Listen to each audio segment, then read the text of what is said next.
Jeremiah chapter 35, verses 16 and 17. The sons of Jonadab, the son of Rechab, have kept the command that their father gave them, but this people has not obeyed me. Therefore, thus says the Lord, the God of hosts, the God of Israel: Behold, I am bringing upon Judah and all the inhabitants of Jerusalem all the disaster that I have pronounced against them. There was a commercial years ago about smoking. It pictured a father and a son leaning upon a large tree. The father reached into his pocket, pulled out a pack of cigarettes, and took one and lit it up. Then the son picked up a small stick that was lying on the ground alongside of him, picked it up, and he began to act like he was smoking, just like his dad was. Now, the point of the advertisement was that the father's actions in smoking would influence the son's behavior, and that might lead to this action of smoking sometime later in life.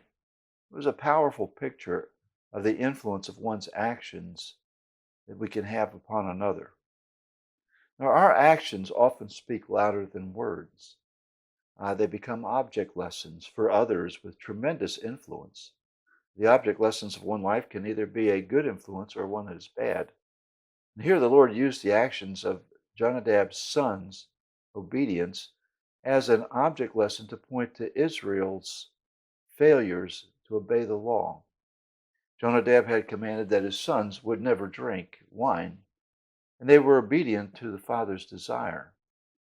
The Lord used the obedience as an object lesson for Jeremiah to contrast the obedience of this family with the disobedience of Judah.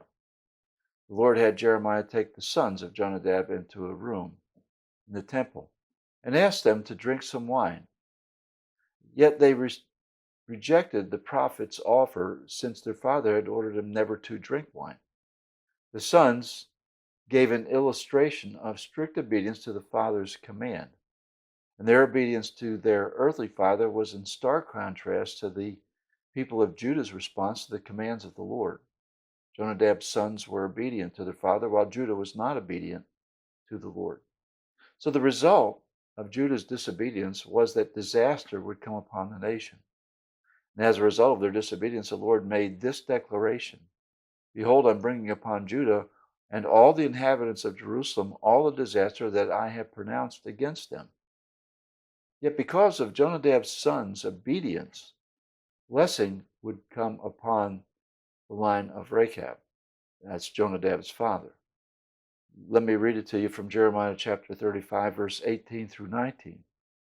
To the house of the Rechabites, Jeremiah said, Thus says the Lord of hosts, the God of Israel, because you have obeyed the command of Jonadab your father, and kept all his precepts, and done all that he commanded you.